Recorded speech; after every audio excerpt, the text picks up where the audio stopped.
আসসালামু আলাইকুম রহমতুল্লাহ বরকাত। আশা করি আল্লাহর রহমতে ভালো আছেন। আলহামদুলিল্লাহ আমরা ভালো আছি। বিকালবেলা বাবা মুরগিগুলারে খাবার দিয়ে দিতেছে আমাদের পুরান সেট আপ যেগুলো আছে ওগুলার মধ্যে। এখানে কোনো ফ্যান্সি মুরগি আপাতত নাই। তো সর্বপ্রথম বাবা টাইগার মুরগির খাবার দিয়ে দিতেছে। আমাদের টাইগার গুলা মাশাআল্লাহ দেখেন কত বড় হয়ে গেছে। আর আমাদের টাইগার জাতগুলো মোটামুটি ভালো। প্রথম যে টাইগার গুলো আমার কাছে ছিল প্যারেন্টস, ওগুলা তো বিক্রি করে দিছি, ওগুলার বাচ্চা হচ্ছে এগুলা। টাইগারের জাতটা আমার কাছে ভালোই পড়ছে আলহামদুলিল্লাহ। ওয়েটও ভালো। এই কবুতরটা নিয়ে একটা বিশাল সমস্যার মধ্যে আছে বাবা মাঝে মধ্যে অনেক বিরক্তিকর হয়ে যায়।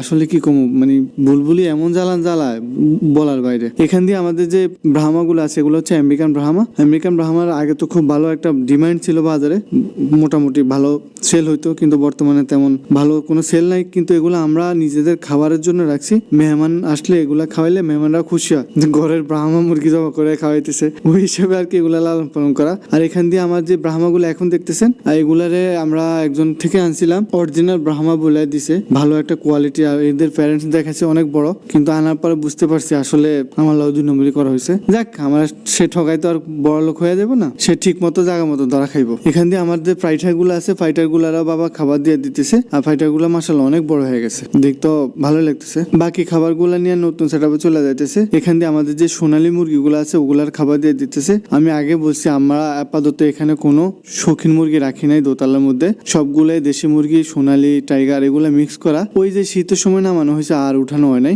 ইনশাল্লাহ আমরা পুরো সেটআপটা ঠিক করে আবার উপরে নিয়ে আসবো সবগুলা মুরগিরে। এখান দিয়ে আমাদের একটা ব্রাহ্মা মুরগি মারা গেছে। ব্রাহ্মা হঠাৎ করে কেন মারা গেছে আমরা আসলে নিজেরা বলতে পারি না। তো বাবা এটা রাখি দিছে, এটার কবর দিয়ে দিব একটু পরে। বাবা কিছু বেগুন কুচি আর পেঁপে আর বিভিন্ন উৎকৃষ্ট যেসব আমাদের ঘরের সবজি আছে ওগুলা নিয়ে নিছে আমাদের যে বিটুল পোকা আছে ওগুলার দেওয়ার জন্য। আসলে বিটুল পোকা লালন পালন করার পরে আমি স্যাটিসফাইড। কারণটা হচ্ছে বিটুল পোকার কারণে আমার অনেক উপকার হয়েছে। আমার আগে বেশিরভাগ বাচ্চা মারা যেত, সার্ভাইভ করতো না। বড় মুরগিগুলার তো বিটল পোকা দেওয়া আমার পক্ষে সম্ভব না, কারণ অনেকগুলা মুরগি আছে। কিন্তু আমি কি করি, ছোট যে বাচ্চাগুলো আছে ওগুলার বিটল পোকা খাওয়াই, যার কারণে আমার মুরগির মোর্টালিটি কমে গেছে, সার্ভাইভ ক্ষমতা বেড়ে গেছে মুরগির বাচ্চার, আর খুব কম মারা যায়। ওই হিসাবে আমি খুবই স্যাটিসফাইড। এখানে ভালোই উপকার পাইছি বিটল পোকাতে। গতকালকের ভিডিওতে আমি আপনাদেরকে বলছি মিনির একটা সুসংবাদ দিব, খুশির খবর। আলহামদুলিল্লাহ দেখেন খুশির খবরটা হচ্ছে মিনি বাচ্চা দিছে। বাবা গতকালকে এই রুমে আসছে ডিম দেখার জন্য ইনকিউবেটারে, পরে দেখতেছে কিসে জানি চিলাচিলি করে, উঠে দেখতেছে যে মিনি এখানে বসে রয়েছে। পরে চেক করে দেখতেছে মাশাআল্লাহ বাচ্চা দিয়ে দিছে। দেখেন মিনি 3টা বাচ্চা দিছে।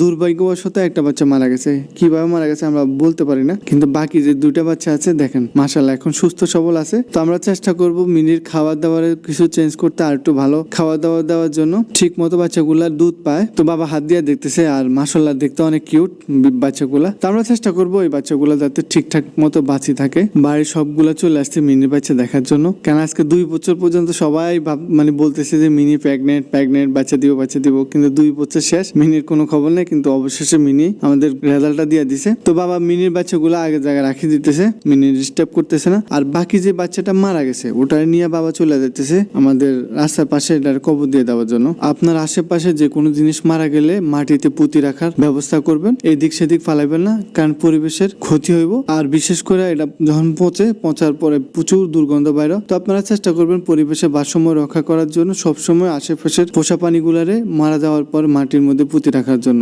এতক্ষণ পর্যন্ত আমার ভিডিওটা দেখার জন্য আপনাদের ধন্যবাদ। আশা করি আমার ভিডিওটা আপনাদের ভালো লাগছে। যদি ভালো লাগে লাইক কমেন্ট শেয়ার করতে ভুলবেন না, চ্যানেলটা সাবস্ক্রাইব করবেন। আসসালামু আলাইকুম ওয়া রাহমাতুল্লাহি ওয়া বারাকাতুহু।